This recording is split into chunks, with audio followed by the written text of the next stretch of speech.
नमो नमः।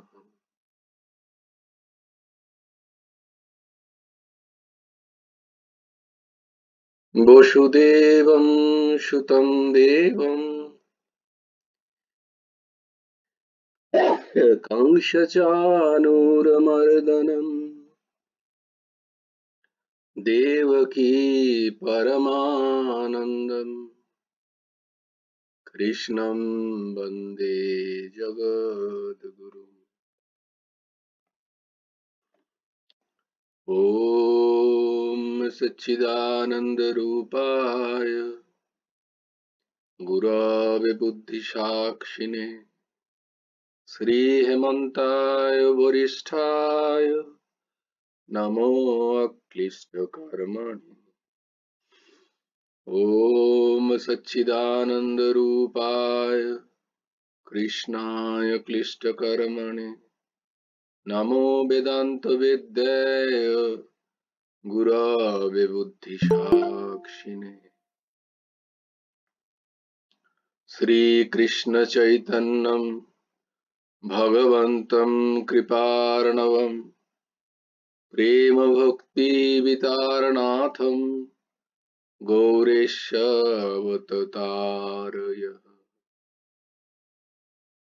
मूकं करोति वाचालं पङ्गुं लङ्घयते गिरिं यत्कृपातमहं वन्दे परमानन्दमाधवम्। नमो नलिननेत्राय वेणुवद्यविनोदिने राधाधरो सुधापान शालिने वनमालिने। वरहापीडं नटवरवपुः कर्णयो कर्णिकारं बिभ्रद्वासो कनककपिशं वैजयन्तीं च मालाम्। रन्ध्राणवेणोऽधरसुधया पुरयन् गोपवृन्दे बृन्दारण्यं शपदरमणं राविशद्गीतकीर्तिः। जयति परशरसूनो सत्यवती हृदयनन्दन व्यास यस्यास्य कमलगलितं वाङ्मयमृतं जगत् शिवोति। नारायणं नमस्कृत्य नरं चैव नरोत्तमं देवीं सरस्वतीं व्यासं ततो जयो मुदीरये। वाञ्छाकल्पतरुभ्यश्च कृपासिन्धुभ्यो एव च पतितानां पावनेभ्यो वैष्णवेभ्यो नमो नमः। নবকুমার চতুষ্পাঠীর আরেকটা অধ্যায় তোমাদের সকলকে স্বাগত। আজ ভাগবতের দিন। আজ আমরা একটি ভক্ত চরিত্র শ্রবণ করব।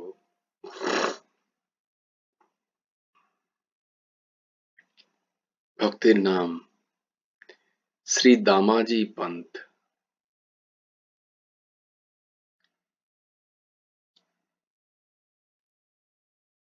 सच्चिदानंद सद्गुरु परमहंस ठाकुर শ্রী শ্রী হেমন্ত দেবজিও গুরু ভগবান তার একটা দোহাতে লেখেন, मलिन मन तनु सुंदर कैसे। मलिन मन तनु सुंदर कैसे, विष भरा कनक घट जैसे। বলছে মলিন মন অথচ দেখতে উপর থেকে খুব সুন্দর, খুব সুন্দর তার সৌষ্ঠব চেহারা। এরকম ব্যক্তি কিরকম না, যদি কোনো সোনার ঘটে বিষ ভরা থাকে ঠিক সেরকম গুরুদেব তুলনা করছেন। যেমন সোনার ঘটে বিষ যদি ভরা থাকে সেটা ত্যায্য হবে, তেমনি ভাবে যদি হৃদয় মলিন হয়, দেখতে অতীব সুন্দর হলেও তার সঙ্গ সদা ত্যায্য।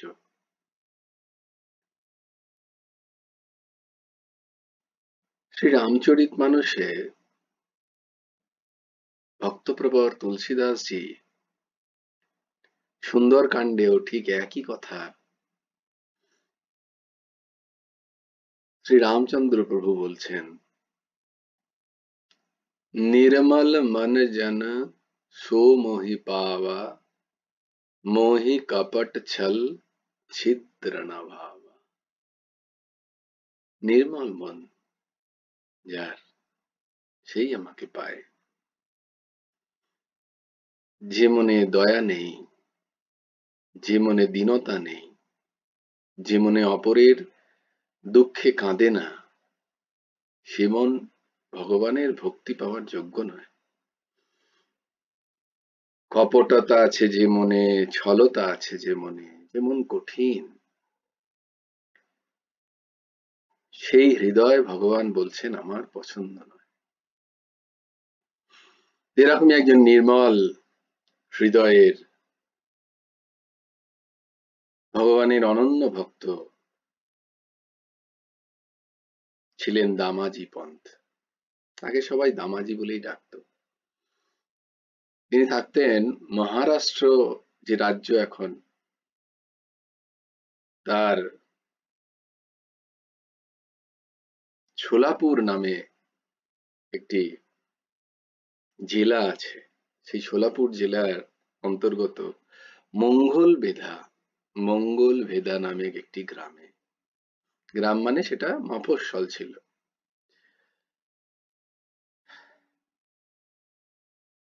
সেখানে তিনি বাস করতেন। তিনি সেই অঞ্চলের সুবেদার ছিলেন। তখন বিদার বলে একটি জায়গা মহারাষ্ট্রে, সেখানে তার যে মুসলিম নবাব, তার হয়ে তিনি সুবেদারির কাজ করতেন ওই মঙ্গল ভেদা অঞ্চলে। তো মূলত তার কি কাজ ছিল না, নবাবের হয়ে শস্য সংগ্রহ করা এবং একটি নবাবের জন্য শস্যের গুদাম, সেখানে তিনি প্রজাদের থেকে শস্য সংগ্রহ করে সেই গুদামে ভরে রাখতেন।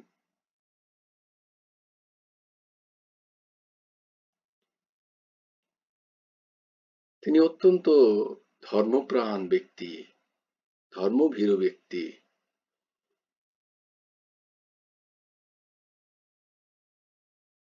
শ্রীহরির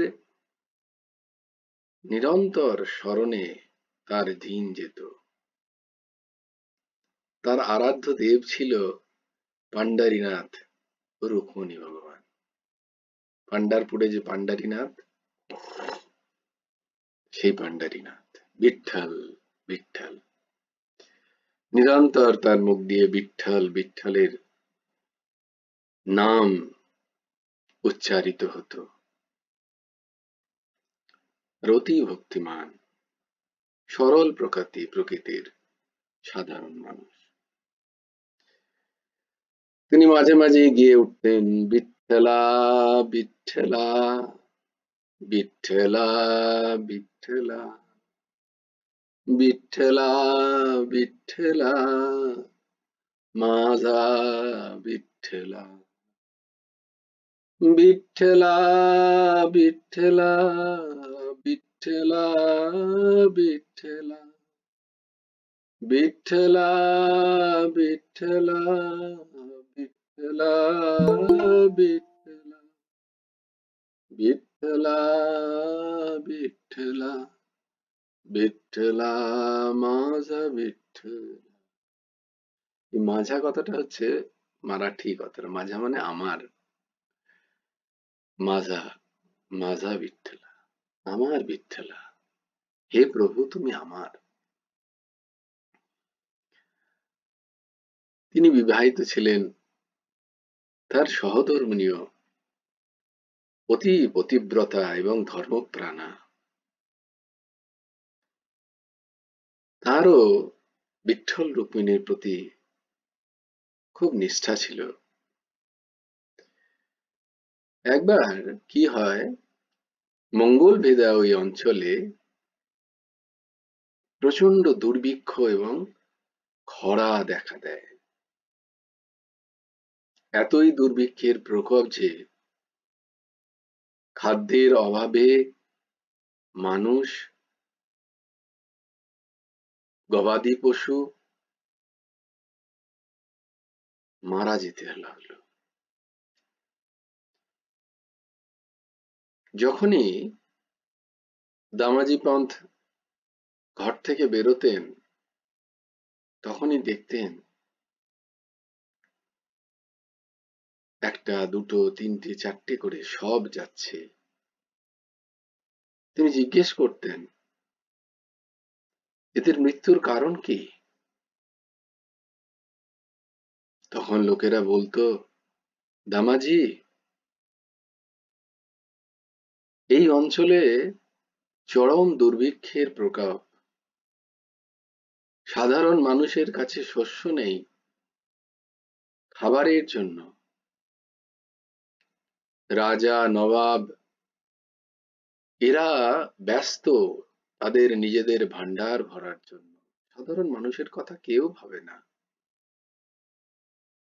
এই সাধারণ দরিদ্র, অনাহার, ক্লিষ্ট মানুষ বহুদিন খেতে না পেয়ে মৃত্যুর কোলে ঢলে পড়ছে।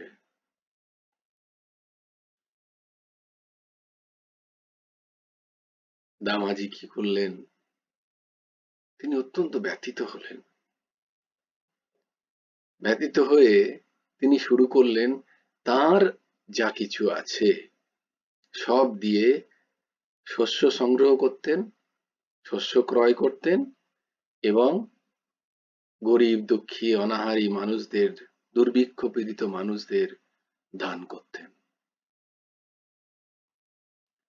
এই করে তার যত সম্পত্তি সব আস্তে আস্তে আস্তে আস্তে শেষ হতে লাগলো। তিনি তার স্ত্রীর গয়নাও বিক্রি করতে লাগলেন। প্রত্যেক দিন যতটুকু শস্য হতো সেই শস্য তিনি এই দরিদ্র মানুষদের বিলিয়ে দিতেন।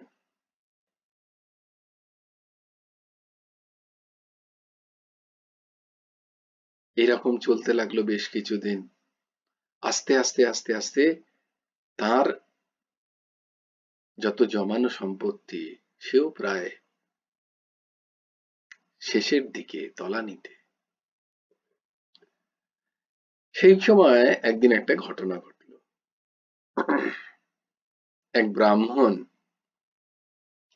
তার কিছু সঙ্গী সাথী নিয়ে এসে দামাজি পন্থের দোরগোড়ায় ভিক্ষা করতে এলেন। আমরা অত্যন্ত ক্ষুধার্ত, আমাদেরকে একটু খেতে দেবে গো। দামাজি পন্থ তার স্ত্রীর সাথে বসে দুপুরবেলার খাবারই খেতে যাচ্ছিলেন। তখন এই করুণ আরতি শুনে দরজা খুলে দেখেন কিছু ব্রাহ্মণ ব্যক্তি। তিনি তাদের সাদরে আমন্ত্রণ করলেন, আসুন আসুন আসুন। তার স্ত্রীর এবং তার সাথে উদ্বৃত্ত যত খাবার ছিল তিনি তাদেরকে বসে অত্যন্ত সুন্দর করে খেতে দিলেন। সেই সময় এক ব্রাহ্মণ ভাত খেতে যাবেন, খাবার মুখে দিতে যাবেন, তখনই হাউ হাউ করে কেঁদে ওঠে। তো দামাজি তো ভয় খেয়ে গেছে। দামাজি এবং দামাজির স্ত্রী, কি হলো? আমাদের কি কোনো ত্রুটি হলো? আমরা কি আপনাকে আমাদের ঠিক করে সম্মান দিয়ে খেতে দিতে পারিনি? বলছে, না না, তার জন্য নয়, আমরা পান্ডারপুর থেকে এসেছি, আমার সেখানে পরিবার, আমার স্ত্রী, পুত্র, মাতা পিতা অনাহারে, তাদের বহুদিন কোনো খাদ্য জোটেনি। আর দেখো এখানে আমি এত সুন্দর খাদ্য পেয়েছি। তাদের কথা ভেবে আমি এই কান্না আটকাতে পারলাম না। তো দামাজি এতই, হ্যাঁ, আমি শুনতে পাচ্ছি না, একটু জোরে করো সাউন্ডটা, আমরা শুনতে পাচ্ছি না ভালো করে। দামাজি এতই করুণ হৃদয়ের যে তিনি বললেন, ব্রাহ্মণ আপনি খাদ্য গ্রহণ করুন, আপনাকে আমি শস্য দেব। তো সেই ব্রাহ্মণদের দামাজি বেশ কিছু শস্য বেঁধে প্রায় 2 গরুর গাড়ি ভরে শস্য তাদের দান করলেন, যে আপনারা নিয়ে যান পান্ডারপুরে। তো সেই ব্রাহ্মণরা যখন পথে যাচ্ছিলেন, যেহেতু সমস্ত ওই অঞ্চলে দুর্ভিক্ষ পীড়িত মানুষ ছিল, তারা যখন জানতে পারলো যে ব্রাহ্মণরা এরকম দুটো গরুর গাড়ি ভর্তি করে শস্য দানা নিয়ে যাচ্ছে, তখন তারা সেই ব্রাহ্মণদের মেরে ধরে সেই শস্য দানা লুট করে নিল। লুট করে পরে তাদেরকে জোর করলো যে তোমরা কোথা থেকে এই শস্য পেলে, এত শস্য পেলে কোত্থেকে তোমরা? ব্রাহ্মণরা তখন কি করে, তাদের প্রাণ ভয়ে তারা বলে দিল যে মঙ্গল ভেদায়, সোলাপুরের কাছে মঙ্গল ভেদায় সুবেদার শ্রী দামাজি পন্থ, তার গৃহ থেকে আমরা এই শস্য সংগ্রহ করেছি। সেই শুনে বিশাল জনতা, বহু মানুষ, হাজার হাজার মানুষ দামাজি পন্থের কাছে গিয়ে সবাই অত্যন্ত করুণ স্বরে তার কাছে শস্য ভিক্ষা করে, যে আমাদেরও একটু শস্য দিন, নালে আমরাও তো মরে যাব, আমাদেরও বহুদিন খাবার জোটেনি। এই দিকে দামাজি অবাক হয়ে গেলেন, এই এত মানুষ, তাদের খাদ্য সংস্থান নেই, তারা মারা যাবে। তাই তার যথা সাধ্য ছিল, যথা ধন সম্পত্তি ছিল, সবকিছু বিক্রি করে দিয়ে তিনি এই সমস্ত মানুষদের এক বেলা, আধ বেলা, দুবেলা কোন রকম ভাবে খাদ্যের জোগাড় করতে লাগলেন। কিন্তু জমানো পয়সা কতদিন আর চলে? আস্তে আস্তে আস্তে তার পুঁজি সব শেষ হয়ে গেল। একদিন রাত্রে, পরের দিন কি হবে তিনি জানেন না, কোথা থেকে আসবে শস্য, তার ঠিকানা তিনি জানেন না। তার মাথায় হঠাৎ একটি বুদ্ধি এলো, যদ্যপি তা অন্যায় কর্ম, কিন্তু তথাপি এছাড়া আর কোনো উপায় নেই। তিনি তার পত্নীকে ডেকে বললেন, শুনছো, আমার মায়া ত্যাগ করো তুমি। বললো কেন, কেন এরকম কথা বলছো তুমি? বললো না, এই হত দরিদ্র মানুষ, অনাহারে ক্লিষ্ট, দুর্ভিক্ষ পীড়িত, মৃত্যুশন্ন, এই মানুষদের যদি বাঁচাতে হয়, তাহলে আমাকে এমন একটি কর্ম করতে হবে যে কর্মের সাজা হবে আমার মৃত্যুদণ্ড। আমি জানি। বলে এমন কি কর্ম করবে প্রভু? বলে দেখো, নবাবের জন্য যে শস্য সংগ্রহ করতাম, সেই শস্য ভাণ্ডারের চাবি আমার কাছে আছে, এবং সেই শস্য ভাণ্ডার যদি আমি খুলি, তাহলে অনেক দিন এত শস্য আছে সেখানে যে প্রচুর 5 থেকে 6 মাস কমসে কম আমি এই হাজার হাজার লাখ লাখ মানুষকে তাদের মুখে অন্ন জোগাতে পারবো। আর আমার তো সবকিছু সমাপ্ত, তোমারও সমস্ত গয়না শেষ। এখন এছাড়া আর আমি কোনো পথ দেখতে পাচ্ছি না। যদ্যপি এটি চৌর্যবৃত্তি, নবাবের জিনিস, তাকে জিজ্ঞেস না করে যদি আমি এই শস্য ভান্ডার খুলে দিই, তাহলে তার সাথে বিশ্বাসঘাতকতা হবে। কিন্তু এছাড়া আর কোনো উপায় নেই, কারণ তাকে যদি আমি জিজ্ঞেস করি, তিনি কোনো মতেই এর অনুমতি আমাকে দেবেন না। তো একধারে একটা প্রাণ আমার, আর এক ধারে এই হাজার হাজার লাখ লাখ মানুষের প্রাণ। একটা প্রাণ যায় যাক, হাজার প্রাণ তো বাঁচবে। হতে পারে পত্নী, তোমাকেও হয়তো তারা ধরে নিয়ে যাবে, তুমি ভয় খেও না। মানুষদের যদি, এই দিনহীন মানুষদের যদি জীবন বাঁচাতে গিয়ে আমাদের জীবন যায়, তাতে ক্ষতি কি? সারা রাত বিনিদ্র রাত্রি জাগলেন তারা দম্পতি। শেষে তার পত্নীও রাজি হলেন, ঠিক আছে, কারণ তিনি অতি প্রতিব্রতা, ধর্মনিষ্ঠা, বিঠ্ঠল প্রাণ। পত্নী রাজি হলেন এই জেনে যে তার স্বামীর মৃত্যুদণ্ড হতে পারে, এবং হতে পারে নয়, জেনেও তিনি বললেন, ঠিক আছে প্রভু, আমি আপনার সঙ্গে আছি, আপনি শস্য ভান্ডার খুলে দিন, এই হাজার হাজার লাখ লাখ মানুষকে আপনি শস্যকে বিতরণ করে দিন বিনামূল্যে।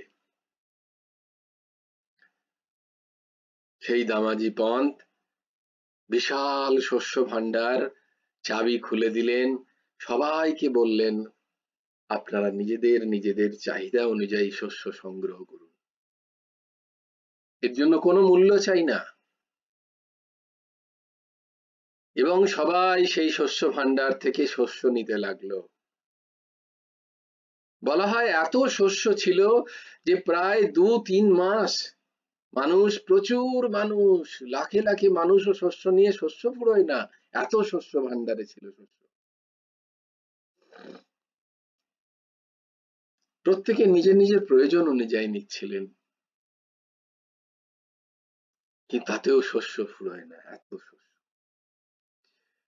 কিন্তু এই কথা তো আস্তে আস্তে আস্তে আস্তে রটে গেল সব জায়গায়, যে দামাজি পন্থ, সুবেদার দামাজি, তিনি নবাবের অনুমতি ছাড়াই তার শস্য ভান্ডারকে বিনামূল্যে মানুষদের দান করে দিচ্ছেন। এই কথা একদিন নবাবের কাছে পৌঁছলো। নবাব বললেন, এক্ষুনি বন্দি করো দামাজিকে, আমার অনুমতি বিনা আমার সম্পদে তার হাত যায় কি করে? সঙ্গে সঙ্গে সৈন্যরা এলো, দামাজি পন্থকে হাতে হাতকড়ি পরিয়ে পায়ে বেড়ি বেঁধে তাকে নিয়ে যেতে লাগলো।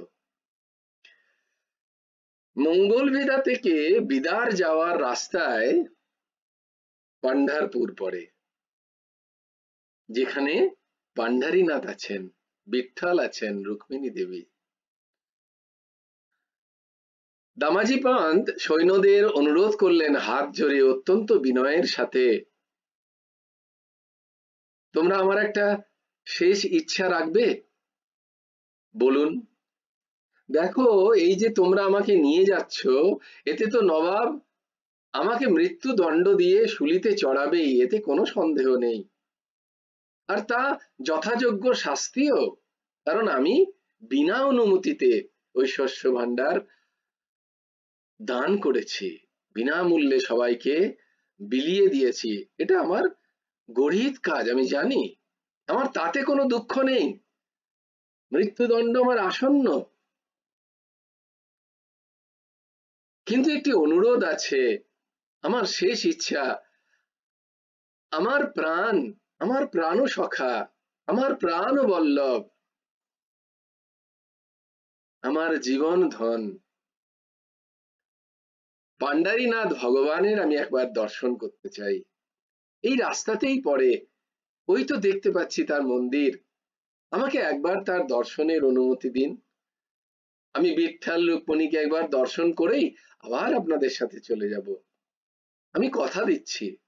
তার ওই বিনয়ের ভাব, দীনতা দেখে সৈন্যরাও রাজি হলেন। দামাজি চন্দ্রভাগা নদীতে গিয়ে স্নান সেরে পান্ডারীনাথ ভগবানের কাছে দর্শনে গেলেন। বিঠ্ঠলবা সামনে গিয়ে তিনি বললেন, হে বিঠোবা, হে বিঠ্ঠলনাথ, হে পান্ডারীনাথ, যদ্যপি আমার কাজ আইন মানবে না, কিন্তু তুমি তো জানো যে ওই শস্য ভান্ডার আমি আমার নিজের খাদ্যের জন্য খুলিনি, আমার স্ত্রীর জন্য খুলিনি, আমার আত্মীয় স্বজনের জন্য খুলিনি, আমি আপামর জনসাধারণ যারা মরণাসন্ন অনাহারে ক্লিষ্ট প্রজাদের জন্য খুলে দিয়েছিলাম। এই প্রজারা কারা প্রভু? এই প্রজারা তো তোমারই সন্তান। আমি তাদের কষ্ট না দেখতে পেয়ে সেই শস্য ভান্ডার খুলে দিয়েছিলাম প্রভু। আমি কিন্তু এক ফোঁটাও চুরি করিনি ওখান থেকে, আমি চোর নই, আমি সেখান থেকে এক ফোঁটাও নিইনি। তো প্রভু আমার মৃত্যুদণ্ড হবে আমি জানি, আমার তাতে কোনো আফসোস নেই, কিন্তু আমার আফসোস যে তুমি যেন আমার প্রতি রুষ্ট হয়েও না, আমার এই কর্মতে যেন তুমি রুষ্ট হয়েও না প্রভু। তুমি প্রসন্ন হও ঠাকুর, তুমি অন্তর্যামী, তুমি সব দেখতে পাচ্ছ, তুমি প্রসন্ন হও, আমার এই কর্মে তুমি প্রসন্ন হও। এরাম বলে দু চোখ দিয়ে অশ্রুর ধারা বইয়ে পান্ডারীনাথকে, বিঠোবা এবং রুক্মিণীকে শেষ দর্শন দর্শিত করে তার শ্রীচরণে মাথা ঠেকিয়ে দামাজি পন্থ আবার ফিরে এলেন সৈন্যদের কাছে। সেখানে তাকে আবার বেঁধে দেয়া হলো। তিনি যাচ্ছেন বিদারের দিকে। সেই সময় একটা ঘটনা ঘটলো সেদিন। বিদারের নবাব তিনি রাজ দরবারে বসে আছেন, বাইরে একটা ওই 15-16 বছরের কিশোর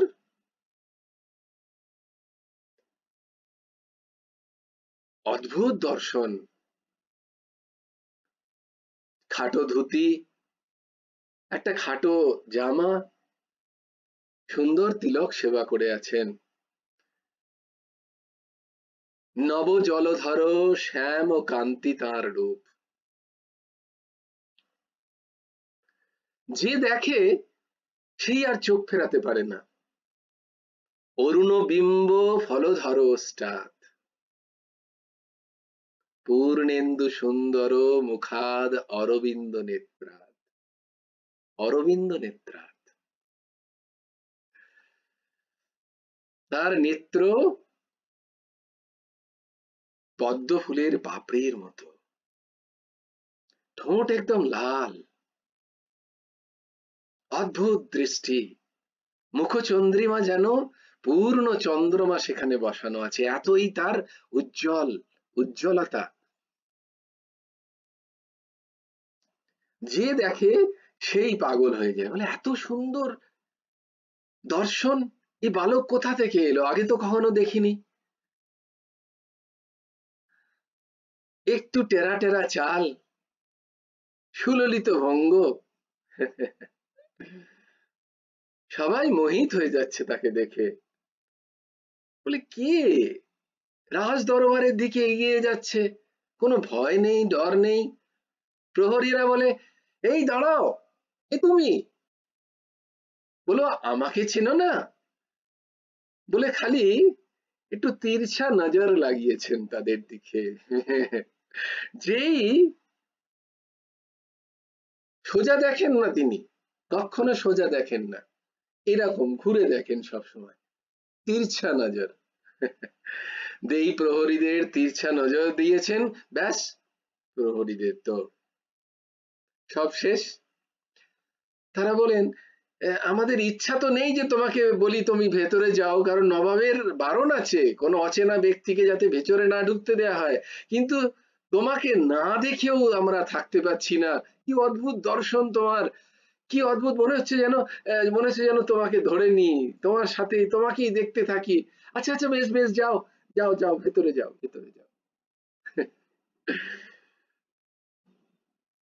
তো সেই বালকটি ভেতরে গেল, সত্য ঘটনা বলছি, কোনো মিথ্যে ঘটনা নয়, এই কলিযুগের ঘটনা। সেই বালক ভেতরে গেল, নবাব দেখছে একজন বালক বিনা প্রহরী চলে আসছে। তো নবাব বলছেন এরম ভাবে তো কাউকে আমার রাজ দরবারে ঢোকানো মানা, প্রহরীরা কোথায়? প্রহরী ডাকছে, কিন্তু নবাবের দেখেই নবাব পাগল, তাকে দেখে মনে হচ্ছে যেন তাকে আটকায়, কিন্তু তার মন বলছে না না, আরো কাছে আসুক, আরে কাছে আসুক, কি অদ্ভুত দর্শন এই বালকের, কি অপূর্ব দৃশ্য দেখতে, আরো কাছে আসো, আরো কাছ থেকে দেখি তোমাকে, এই তার ভাব। প্রহরীতে বলছেন কে হে? কেউ জানে না। বলছে তুমি কে? বলে আহ, আমি হলাম এক প্রভুর সেবক। বলে প্রভুর সেবক? কোন প্রভুর সেবক? বলে আমার প্রভু মঙ্গল ভেদায় থাকেন, তাকে আপনি ধরে নিয়ে আসছেন। বলে কে, তার নাম কি? বলে তার নাম দামাজি পন্থ। দামাজি পন্থ তোমার প্রভু? বলে হ্যাঁ, আমি দাস ওনার। বলে তো? বলে দামাজি পন্থ এতই করুণাবান, এতই মহান ব্যক্তি, এতই করুণাপ্রবণ আমার প্রভু, যে আমাকে বহুদিন আগে অনেক অনেক অর্থ দিয়েছিলেন, ধন সম্পদ দিয়েছিলেন। আমি বারবার বলি নিয়ে নাও নিয়ে নাও, কিন্তু নেন না, তিনি এতই উদার প্রকৃতির। তো আমি জানলাম যে তিনি নাকি আপনার শস্য ভাণ্ডারের শস্য বিনামূল্যে সবাইকে দিয়ে দিয়েছেন। বলে হ্যাঁ, সে তো প্রচুর দাম, প্রচুর শস্য।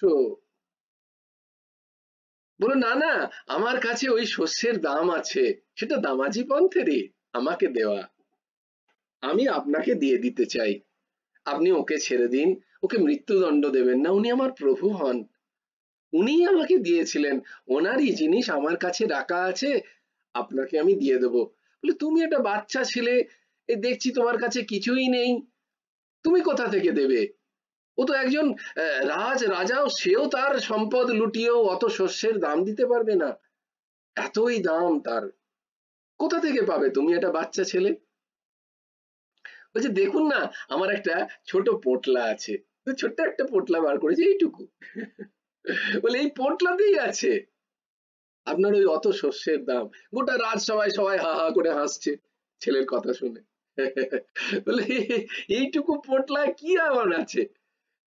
এইটুকু পোটলা যদি পুরোটাই হিরে ভরা থাকে তাহলেও ওই দাম শোধ হবে না, এতই শস্য সেখানে ছিল। বলে দেখুন না, আমি এই পোটলাটা খুলে আপনার সামনে যখনই উজাড় করে দেব, তার যদি কম হয় তখন আপনি বলবেন, যদি কম হয় ততক্ষণ তো আপনি নিন, নিয়েই দেখুন না। বলে ঠিক আছে দেখি। তো যেই সেই পোটলা খুলে সেটাকে উপুর করছে, সেখান থেকে মণি মুক্ত সোনা বেরিয়েই যাচ্ছে, বেরিয়েই যাচ্ছে, বেরিয়েই যাচ্ছে, বেরোতে বেরোতে বেরোতে পাহাড় প্রমাণ হয়ে গেছে সবার সামনে। নবাব এই আশ্চর্য দেখে অবাক।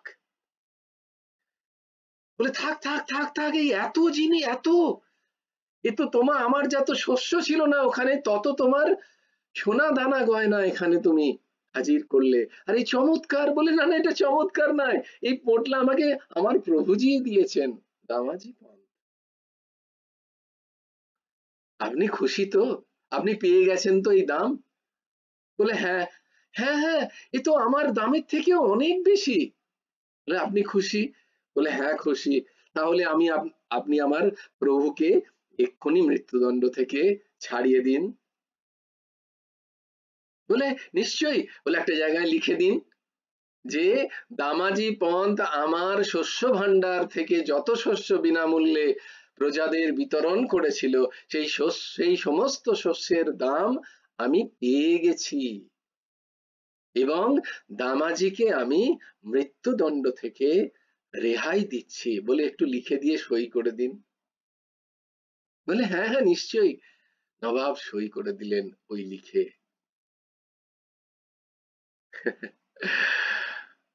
প্রভু সেই সেই চিঠি নিয়ে চলে গেলেন মঙ্গল ভেদায়। সেখানে গিয়ে তার পরিবারকে দিয়ে সেখান থেকে তিনি অন্তর্ধান হলেন। তার মধ্যে সৈন্যরা দামাজিকে নিয়ে এসছে। দামাজি যেই এসছে রাজ দরবারে, সঙ্গে সঙ্গে নবাব তো তার শ্রীচরণে লুটিয়ে যায়। দামাজি, তুমি এত বড় লোক, এত বড় মানুষ, আমি তো জানতাম না। সে ছাড়ো, আমার তোমার ওই ব্যাপারে কোনো, আর তোমাকে তো আমি সম্পূর্ণ ওই যে অঞ্চল দিয়ে দিচ্ছি, তোমার কাছ থেকে আমার কিছু জানো। বলে কি বলছেন নবাব, আমার তো মৃত্যুদণ্ড হওয়ার কথা। বলে না না, মৃত্যুদণ্ড কি, তোমার প্রভু, তুমি যে ভৃত্য যে এসছিল না তোমার, তার সাথে আমার আরেকবার দর্শন করিয়ে দাও, আমি আরেকবার তাকে দেখতে চাই, নয়ন ভরে তাকে দেখতে চাই। কি অপূর্ব দৃশ্য, কি অপূর্ব দর্শন তার। দামাজি পন্ত বলেন কে প্রভু, কে আমার ভৃত্য, আমি তো কিছুই বুঝতে পারছি না। তখন তিনি সব যখন বর্ণনা করলেন তখন দামাজি হাউ হাউ করে কাঁদছেন। আহা, বিঠোবা এসছিলেন, স্বয়ং বিঠ্ঠল এসছিলেন, স্বয়ং পান্ডারীনাথ এসছিলেন। আপনার চরম সৌভাগ্য হে নবাব, আপনি তার দর্শন পেলেন। তিনি এসছিলেন, নালে কার এই ক্ষমতা? অনন্ত ব্রহ্মাণ্ডের যিনি নায়ক তিনি ভৃত্য সেজে এসছেন।